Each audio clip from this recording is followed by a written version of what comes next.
enseñanza de Melquisedec, rey del mundo, rey de Salem, rey de paz, sin genealogía, sin padre ni madre, pero fue el que, por cierto, ordenó a Jesús el Cristo como sacerdote de esa orden, porque Jesús el Cristo, recordemos, que es el gran exponente de la sabiduría del corazón y es el gran perfecto exponente, porque es un Salvador, nuestro Salvador, que no hay duda, y doy testimonio de ello, es decir, soy una voz más que clama y dice que así es, y que solamente profesando en Él y obrando en su amor podemos ser libres.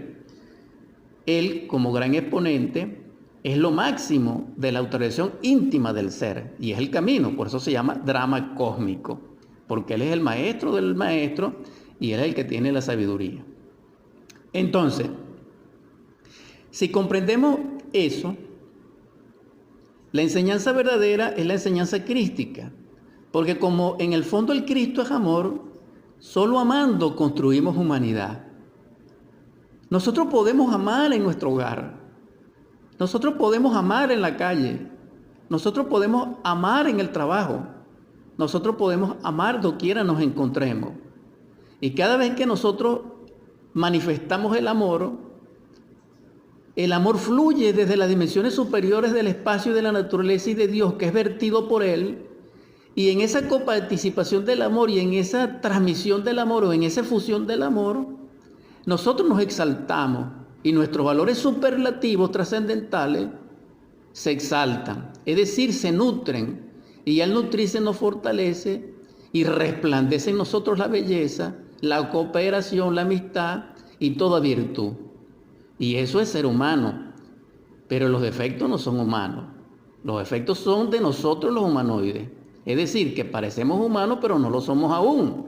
Y esto es algo muy interesante. ¿Por qué? Porque para ser hombre verdadero necesitamos autoconocimiento, necesitamos el Cristo y necesitamos los misterios de Melquisedec. Y esto es algo maravilloso. Ahora, para cerrar el primer segmento de Construyendo Humanidad, ese autoconocimiento, que ya lo describimos, nos lleva entonces a la autorización íntima del ser, no a la personal.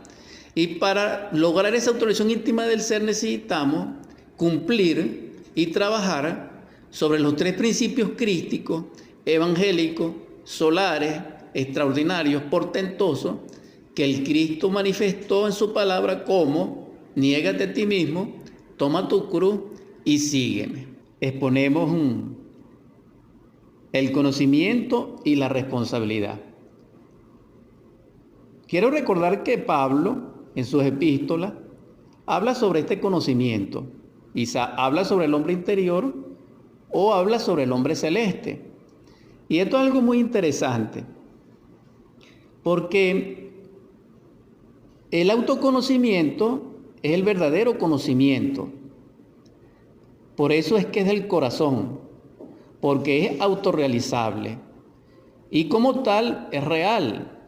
Pero a nosotros, los que habitamos actualmente el planeta Tierra, que pertenecemos a la quinta raza aria, a la sexta y séptima subraza aria, y que se conoce en el Oriente como el Kali Yuga, es decir, nosotros somos kalkianos.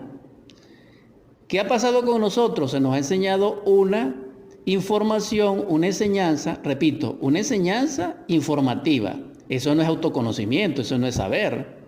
Una cosa es tener la información de que uno se quema con candela y una cosa es quemarse con candela. Quemarse con candela es saber, es autoconocimiento. Es decir, se vivió y experimentó aquello del conocimiento. Entonces, actualmente la gente está informada. Nosotros estamos informados mayormente, pero nada sabemos. Es más, nosotros ignoramos que ignoramos. Por eso nos encontramos en el final del Kali Yuga. Si nosotros realmente estuviéramos conscientes, sabríamos determinar qué es lo que ignoramos. Pero como nosotros somos autosuficientes, orgullosos místicos, mitómanos, etcétera, ¿qué podríamos decir? Ahora, el autoconocimiento crístico nos lleva a la clave de la cruz. Porque la síntesis de la enseñanza crística, a través de imagen o a través, dijéramos, del proceso metafórico, es un calvario de 3 montañas con 3 cruces y dentro de la cruz central un hombre verdadero que es un Dios, que es un Salvador. Entonces vemos lo divino y lo humano en esa cruz. Entonces la clave del cristianismo verdadero, primitivo, son los misterios de la cruz. Y en los misterios de la cruz encontramos una palabra, INRI. Y esta palabra es maravillosa porque significa, en una de sus 7 interpretaciones, ignis, natura, renovatur integram. Es decir, el fuego renueva incesantemente la naturaleza, porque el Cristo siempre hablaba del fuego. Y precisamente Melquisedec habla del fuego. ¿Y qué es Dios? Un fuego devorador. Entonces, quien conoce los misterios del fuego puede trabajar con la sustancia crística foática, ardiente dentro de sí mismo, y puede encarnar el Cristo primero en sustancia, a través de la energía crística, y posteriormente puede trabajar en los misterios de Melquisedec con ese fuego ardiente que es Dios mismo y que se presentó a Moisés como zarza y que se vincula con las bodas de Canaán, claro está. Ahora bien, eso sería el autoconocimiento. Por eso es, nígate a ti mismo, toma tu cruz y sígueme. Cuando le estoy hablando de la cruz, le estoy hablando de los misterios de Melquisedec y de los misterios del Cristo, para convertirnos en hombres verdaderos, en hombres auténticos. Ahora bien, ¿qué tiene que ver el conocimiento con la responsabilidad? Esto es lo importante. ¿Por qué? Porque estamos hablando de construir una humanidad. Y si nosotros analizamos la humanidad actual, encontramos un desorden. Es decir, en el campo encontramos a un rey y en los tronos encontramos a un campesino. Ustedes imaginan lo que quiere decir. Entonces estamos de cabeza. ¿Por qué? Porque no se ha equilibrado el ser y el saber.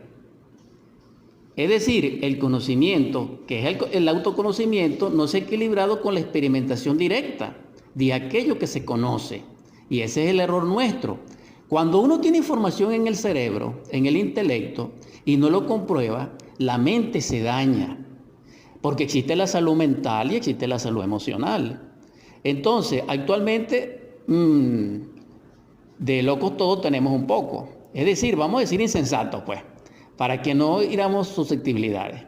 Pero el asunto es serio, porque una persona con tantas teorías en el intelecto, en el cerebro, realmente es infeliz. ¿Por qué? Porque ella desvirtúa la mente, que es el centro receptor de las impresiones que llegan a nosotros como vida mental, y entonces nosotros no sentimos, sino que todos lo razonamos. Y al convertir en una persona, dijéramos, racional, entonces ya no sentimos emociones, dijéramos, en el sentido expreso, pleno, y entonces morimos en el amor y no tenemos capacidad de amar, porque la mente es la destructora del amor. Quien desarrolla el intelecto luciférico